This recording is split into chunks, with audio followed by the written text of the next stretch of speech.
तो स्टूडेंट्स आज हम सॉल्व करने जा रहे हैं BPCST 133 कोड का जून 2023 का क्वेश्चन पेपर, जो कि आपकी हेल्प करेगा आने वाले जून या दिसंबर सेशन में होने वाले एग्जाम में।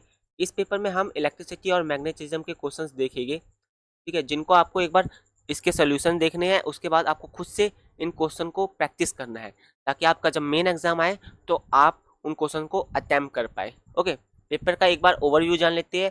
पेपर जो होता है आपका 2 घंटे का होता है, और इसमें आपको 50 मार्क्स का जो ये पूरा पेपर देखने को मिलता है। सारे क्वेश्चन यहाँ पे अटेम्प्ट करने होते हैं आपको, ठीक है। और कुछ क्वेश्चंस जो होंगे उसमें आपको 6 पार्ट दिए होंगे, जिसमें से आपको सिर्फ 5 पार्ट करने हैं। अगर आप चाहते हैं तो आप पेपर में कैलकुलेशन के लिए कैलकुलेटर भी यूज़ कर सकते हैं। ओके, तो पेपर एक बार देख लीजिए कैसा पेपर है, उसके बाद हम इसके सोल्यूशंस देखेंगे। क्वेश्चन नंबर फर्स्ट सॉल्व करना स्टार्ट करते हैं। क्वेश्चन नंबर फर्स्ट का ए पार्ट क्या रहा है कि एक हिल की हमें हाइट दे रखी है, ठीक है, z इक्वल्स में 100 माइनस 2xy², और हमें कैलकुलेट करना है रेट ऑफ चेंज और डायरेक्शन। यहाँ पे z दे रखा है, इसका मतलब कि ये 3D सरफेस है। ओके, अब जो हमारा ग्रेडियंट होता है उसको निकालने का फॉर्मूला क्या होता है, ये हमारा ग्रेडियंट निकालने का फॉर्मूला होता है, ठीक है, जिसके हमने वैल्यूज दे रखी है। यहाँ पे क्या दे रखी है वैल्यूज, हमें यहाँ पे दे रखे हैं 2 पॉइंट्स, 2 पॉइंट्स दे रखे हैं हमें। ओके, अब हमें इसकी वैल्यू निकालनी है, तो यहाँ पे हम जो है इन वैल्यूज को रखेंगे और फॉर्मूले में पुट कर देंगे, ठीक है। तो आंसर क्या आया, आंसर आया 8 पाई अंडर रूट 2, और आया डायरेक्शन क्या है हमारी, वाई है -1/√2, ठीक है। ओके, फॉर्मूला कौन सा लगाया हमने, ये वाला फॉर्मूला हमने यूज करा है, ठीक है। आगे बढ़ते हैं। फर्स्ट का बी पार्ट क्या कहता है, बी पार्ट में हमें एक फोर्स फील्ड दे दी गई है और हमें वर्क डन निकालना है, ठीक है। वर्क डन का फॉर्मूला क्या होता है ये, और हमारा आंसर कितना आया 8K, ठीक है। अगला क्वेश्चन, इसको पॉज करके एक बार आप स्क्रीनशॉट ले लीजिए। तो क्वेश्चन नंबर फर्स्ट के सी पार्ट में क्या बोल रहे हैं, 2 आइडेंटिकल चार्ज है, ठीक है, और उनका सेपरेशन कितनी है, 2.0 मीटर उनकी सेपरेशन है, यानी कि उसकी रेडियस हमें पता चल गई है 2.0 मीटर। ओके, और 1.0 न्यूटन इलेक्ट्रोस्टैटिक फोर्स लग रहा है, फोर्स की वैल्यू भी हमें पता चल गई, रेडियस भी पता चल गया, ठीक है। और 1/4 पाई एप्सिलॉन नॉट कितना होता है, 9 × 10⁹ newton metre square coulomb inverse square. Okay, अब हमें वैल्यूज पुट डालनी है, सिर्फ फोर्स के लिए हमने यहाँ पे 1 डाल दिया है, 1 का जो हमारा 1/4 पाई एप्सिलॉन नॉट की वैल्यू है वो यहाँ पे पुट कर दी है, ठीक है। आर स्क्वायर हमारा कितना हो गया, वो हो गया हमारा 4, ठीक है, 2 का स्क्वायर करेंगे तो 4 हो जाएगा। फिर जैसे हमें सॉल्व करके आंसर आ गया 2.11 × 10⁻⁻5 कूलम। ओके, अगला क्वेश्चन, तो linear charge density of inner wire is positive lambda and outer wire is negative lambda. हमें बताना क्या है, इलेक्ट्रिक फील्ड कहाँ, एक इनर वायर में और एक बाहर की side, outer side coaxial cable में, ठीक है। अब ये जो है गॉस लॉ का एक कॉन्सेप्चुअल क्वेश्चन है, ठीक है। यहाँ पर इनर वायर के अंदर जो फील्ड होती है वो 0 होती है, ठीक है, और जहाँ पे पूरे कोएक्सियल सिस्टम के बाहर का नेट चार्ज एनक्लोज होता है, तो उसका जो इलेक्ट्रिक फील्ड होगा वो भी 0 होता है, ठीक है। तो ये भी 0 हुआ हमारा इलेक्ट्रिक फील्ड, और ये भी इलेक्ट्रिक फील्ड यहाँ पे भी 0 हुआ, क्योंकि यहाँ पे जो कोएक्सियल वायर के जो बाहर की होती है ना चार्ज, वो एनक्लोज होती है, इसलिए। समझ में आया, एक कॉन्सेप्चुअल है, आप बुक पढ़ेगा तो आपको समझ आ जाएगा, ठीक है। वैसे तो यहाँ पे सेम रिपीट क्वेश्चन भी आ सकता है, तो आप सेम ये लिख सकते हैं आंसर। तो question, calculate effective capacitance of C1 C2 in series and C3 is parallel. अब C1 C2 है सीरीज में, तो हम उसके लिए ये वाला फॉर्मूला यूज करेंगे, ठीक है, और एक जो है वो पैरेलल में है, ठीक है। तो हमारे जो इफेक्टिव कैपेसिटेंस का फॉर्मूला होता है उसमें हम सीरीज और पैरेलल को प्लस करते हैं, ठीक है। तो हमें जो फॉर्मूला बन के आएगा वो क्या बन के आएगा, वो आएगा C1 C2/C1 + C2 + C3, ठीक है। तो ये हमारा इफेक्टिव कैपेसिटेंस का जो है आंसर आ गया, ठीक है।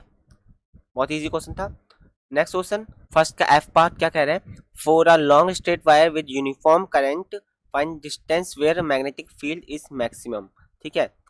तो जो लॉन्ग स्ट्रेट वायर के अराउंड बी इक्वल्स में mu naught I by 2 pi R होता है और बी आर के साथ डिक्रीज होता है, ठीक है। बी और आर जो है हमारा इन्वर्सली है, ठीक है, इन्वर्स प्रोपोर्शनल, यानी कि जितना ज़्यादा आर बढ़ेगा उतना ज़्यादा बी कम होगा, ठीक है, और जितना ज़्यादा बी कम होगा उतना आर बढ़ेगा, ठीक है, यहाँ पे ऐसा चलेगा। तो इसलिए हम क्या लिखेंगे, B is maximum at the wire surface when R is smallest, ठीक है, मतलब आर जब बहुत छोटा होगा तो हमारा जो बी होगा वो मैक्सिमम होगा, ठीक है। और फॉर्मूला हम कौन सा यूज करेंगे, ये वाला, ठीक है। अगला क्वेश्चन, फर्स्ट के जी पार्ट में हमें क्या पूछा है कि हमें मैग्नेटिक फ्लक्स निकालना है, हमें एक इक्वेशन दे दी गई है, ठीक है, और हमें इसमें क्या पता करना है, इंड्यूस्ड ईएमएफ पता करना है, किस पर, at the time t3 second, ठीक है। हम फॉर्मूला कौन सा यूज करेंगे, ये वाला फॉर्मूला हम यूज करेंगे, ठीक है। यहाँ पे हम फ्लक्स बाय टाइम रखेंगे, डेल्टा फ्लक्स जो होता है हमारा, चेंज इन फ्लक्स और चेंज इन टाइम को अपन में करेंगे। तो यहाँ पे हम वैल्यूज पुट कर देंगे, जो हमारी है फ्लक्स की वैल्यू कितनी है, ये दे रखी है हमें 4t square plus 5t plus 12, ठीक है, इंटू में 10 की पावर -3। अब ये -3 क्यों आया है, यहाँ पे मीटर की वजह से, ठीक है, -3 आया है, ठीक है, जो हम इसको यूनिट में चेंज करते हैं इसलिए, ओके। एंड हम जब इसको कैलकुलेट कर लेंगे तो आंसर हमारा कितना आ जाएगा, -0.09 volt, okay. Next question, okay. तो क्वेश्चन फर्स्ट का एच पार्ट क्या कह रहा है, एक बार देख लेते क्वेश्चन पेपर में। तो यहाँ पे हमें क्या बोल रहा है कि the magnitude of the maximum electric field associated with the electromagnetic wave traveling in a vacuum is 1500 Vm inverse. Determine the magnitude of the maximum magnetic field associated with the wave. What is the wave direction propagation is the electric field is in the positive z direction and the magnetic field is positive x direction, okay. तो सही same बात है, ठीक है, सही है। तो जो हमारा इलेक्ट्रिक फील्ड है वो कहाँ पर है हमारा, एक्स जेड डायरेक्शन में, और मैग्नेटिक फील्ड कहाँ है हमारा, एक्स डायरेक्शन में, ठीक है, पॉजिटिव में, ओके।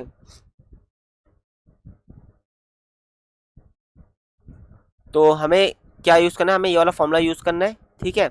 इस फॉर्मूले को यूज करके, अब सी क्या है यहाँ पे, स्पीड ऑफ लाइट है, तो उसकी वैल्यू हम यहाँ डालेंगे, ई मैक्स की हमें वैल्यू दे रखी है 1500, ठीक है।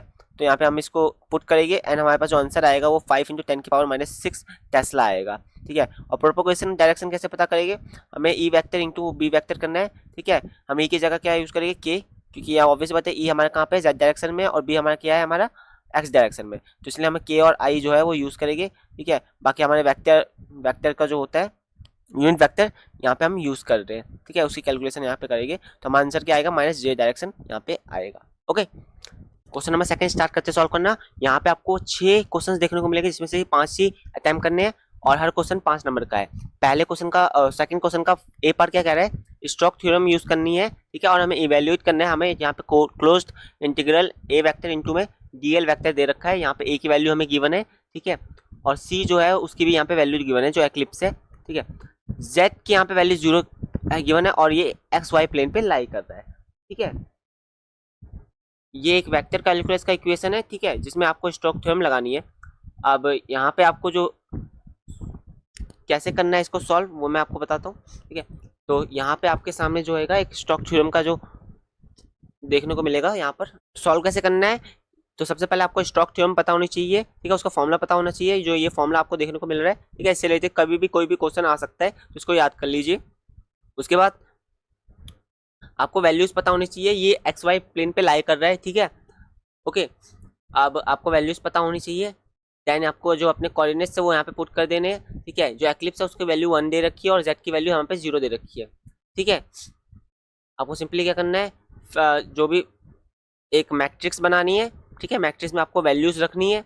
उसके बाद आपको सिंपली इसको सॉल्व कर लेना है मैट्रिक्स को, ठीक है, जिससे आपका आंसर क्या आ जाएगा 0, 0, -2, ठीक है। ये जैसे ही आपका आ जाएगा, उसके बाद आपको क्या करना है, आपको एक्लिप्स का एरिया निकालना है, जिसके लिए आप क्या करेंगे, फॉर्मूला यूज करेंगे पाई × 2 × 3, ठीक है। तो इक्वल्स में हमारे पास आ जाएगा 6 पाई, इसका आंसर आ जाएगा। अब हम इसको इंटीग्रेट करेंगे तो हमारे पास जो आंसर आएगा वो आएगा -12 पाई, ओके।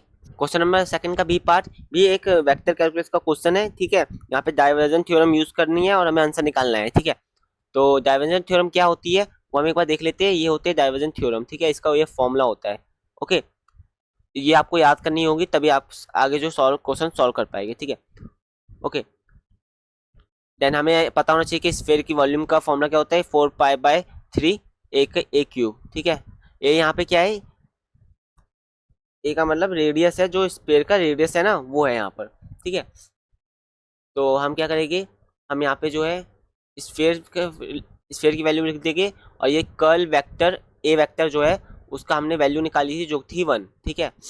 अब हम इन दोनों को मल्टीप्लाई इंटीग्रेट कर देंगे एक दूसरे से, सॉरी इन दोनों को मल्टीप्लाई करेंगे। मल्टीप्लाई करने के बाद क्या आंसर आया हमारे पास, 4π/3 ए क्यूब, ठीक है। ये हमारा आंसर फाइनल आ गया है, ठीक है। क्वेश्चन नंबर सेकंड का सी पार्ट क्या कह रहा है कि दो पैरेलल कंडक्टिंग प्लेट है, ठीक है, जिनका एरिया ऑफ क्रॉस सेक्शन हमें दे रखा है 2.0 मीटर स्क्वायर, ठीक है। वो सेपरेट है डिस्टेंस में 1.0 और 1.0 इंटू 10⁻⁻2 मीटर की, ठीक है। पोटेंशियल डिफरेंस हमारा जो है वो वी नॉट है, ठीक है। और वो ये बिटवीन वैक्यूम इन 2000 वोल्टेज, ठीक है। पोटेंशियल डिफरेंस हमें कितनी दे रखी है, 2000 दे रखी है, ओके। अब डाइलेक्ट्रिक इसमें है जिसकी थिकनेस कितनी दे रखी है, 1.0 सेंटीमीटर की थिकनेस दे रखी है, ओके। डिक्रीज, अच्छा वोल्टेज को हमने डिक्रीज करा है 1000 वोल्टेज से, ठीक है। तो हमें बताना क्या क्या है इसमें, हमें बताना है इसमें dielectric constant, permittivity, susceptibility, electric field between the place in the vacuum and electric field in the dielectric. तो इसे सॉल्व कैसे करना है, सबसे पहले हमें वैल्यूज पता कर लेनी है, ठीक है। तो एरिया कितना है, एरिया है 2.0 मीटर स्क्वायर, ठीक है। सेपरेटेड कितने बाय है, 1.0 इंटू 10⁻⁻2 मीटर, ठीक है। डिस्टेंस हो जाएगा हमारा, ठीक है। वी नॉट हमारा कितना है, 2000 वोल्टेज। अब डाइलेक्ट्रिक जो हमने डाला है वो कितनी, उसकी थिकनेस कितनी है, 1.0 सेंटीमीटर, और जो हमारा वोल्टेज रिड्यूस हुआ है वो कितना है, 1000 वोल्ट, ओके। तो सबसे पहले हम डाइलेक्ट्रिक फाइंड कर लेते हैं, जिसके लिए हम कौन सा फॉर्मूला यूज करेंगे, ये वाला, ठीक है। के इक्वल्स में वी नॉट बाय वी, ठीक है। इसका आंसर कितना आ गया, 2, ओके। नेक्स्ट क्वेश्चन, और सॉरी नेक्स्ट हम क्या निकालेंगे, परमिटिविटी, उसके लिए हम यूज करेंगे ये वाला फॉर्मूला, ठीक है। और आंसर हमारा आ जाएगा 1.77 इंटू 10⁻⁻11, ठीक है, फेराइट। उसके बाद हम निकालेंगे सस्पेक्टिबिलिटी, इसके लिए हम क्या करेंगे, जो हमारा ये x है, x इक्वल्स में k-1, इसका मतलब x नहीं होता, ठीक है। मैं बोलने के लिए x यूज कर रहा हूँ यहाँ पर, ठीक है। इलेक्ट्रिक फील्ड इन वैक्यूम हम कैसे निकालेंगे, यहाँ पे हम वी नॉट बाय डी करेंगे, ठीक है। डी हमारा क्या था, डिस्टेंस था, और डिस्टेंस हमारी क्या थी, 0.01, ठीक है। और हमें डाइलेक्ट्रिक निकालना है, तो हम क्या करेंगे, जो हमारा ई वैक्यूम है, जो ई वैक्यूम अभी निकाला है हमने, उसको ऊपर रखेंगे, और नीचे हमारे पास जो के है, यानी कि हमारा जो ये डाइलेक्ट्रिक है कांस्टेंट, इसको रख देंगे। तो हमारा आंसर कितना आ जाएगा, 1 × 10⁵, ठीक है। तो बहुत इजी क्वेश्चन था, जस्ट फॉर्मूले बेस्ड था, ये फॉर्मूला लगा के आपको आंसर निकालना है, ठीक है। अगला क्वेश्चन पूछ रहा है कि क्वेश्चन सेकंड का डी पार्ट क्या कहता है, उसमें हमारे पास 3 पार्टिकल्स दे रखे हैं, जिनका जो चार्ज दे रखा है वो 1.0 माइक्रोकूलम है, ठीक है। और ये तीनों चार्जेस जो है ट्राइंगल के, इक्विलेटरल ट्राइंगल के वर्टिसेस पे है, ठीक है। और एक साइड 1 मीटर की है, यानी तीनों साइड जो है हमारी 1-1 सेंटीमीटर की है, ओके। हमें क्या बताना है, मैग्नीट्यूड बताना है, ठीक है।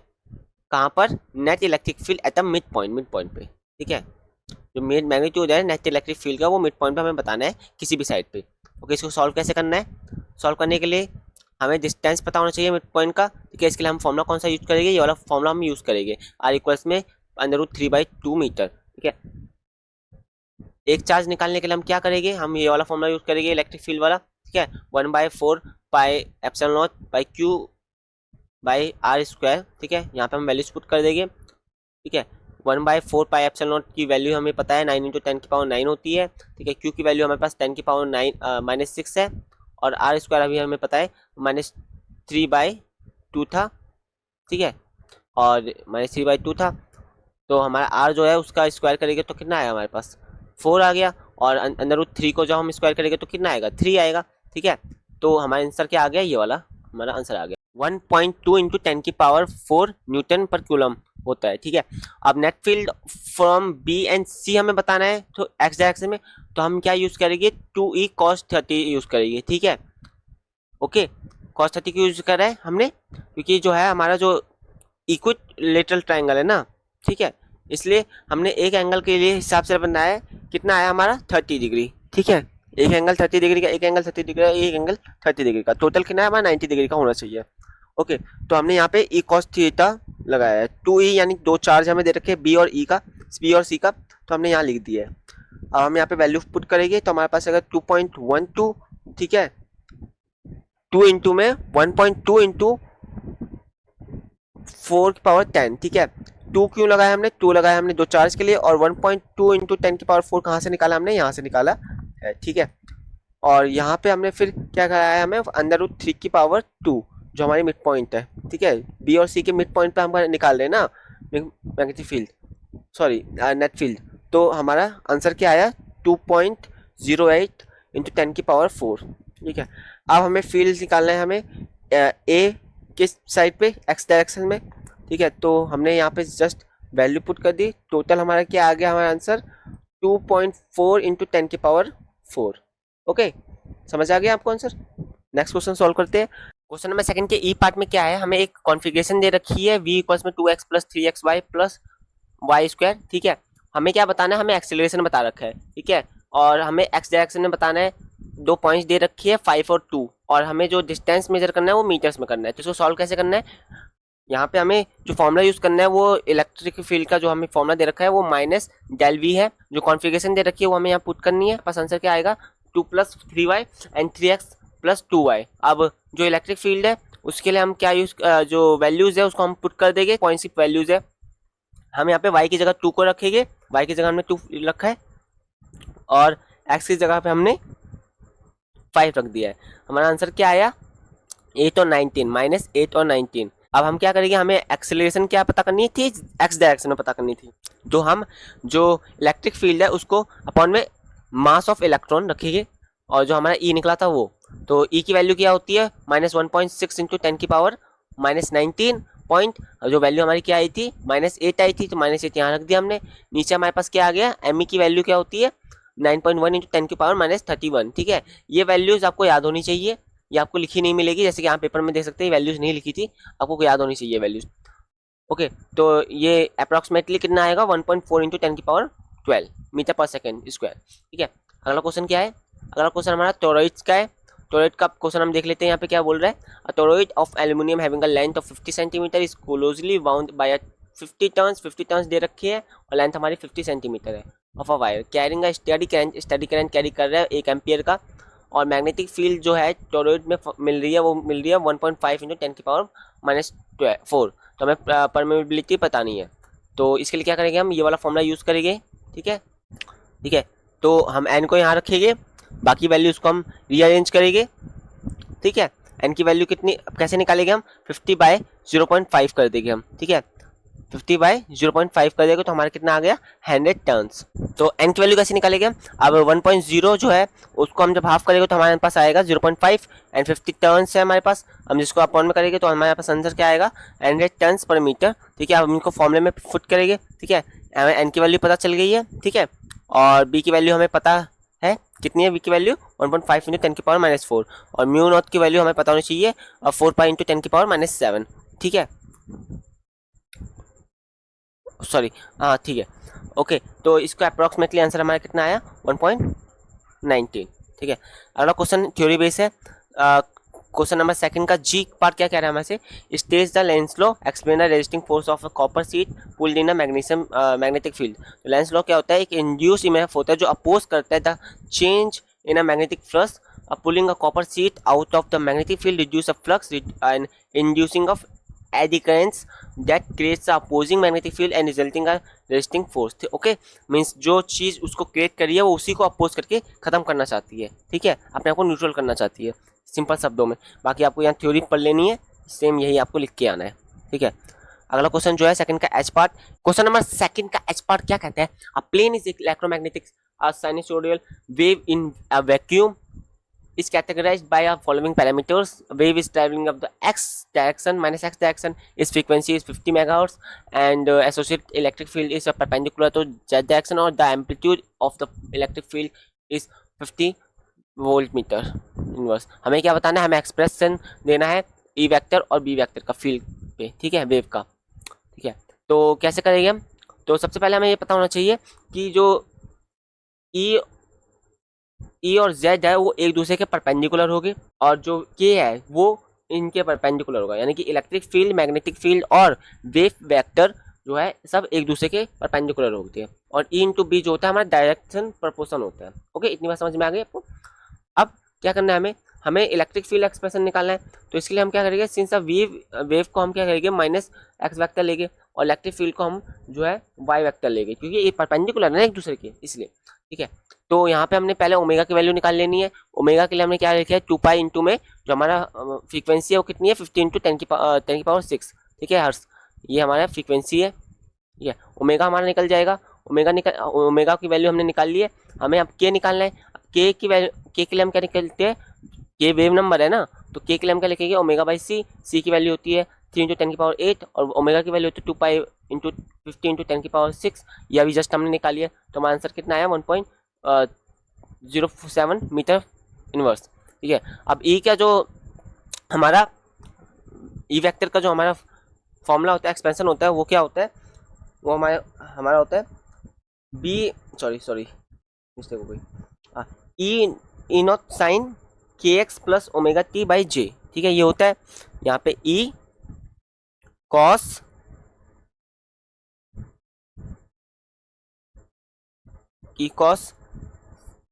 के एक्स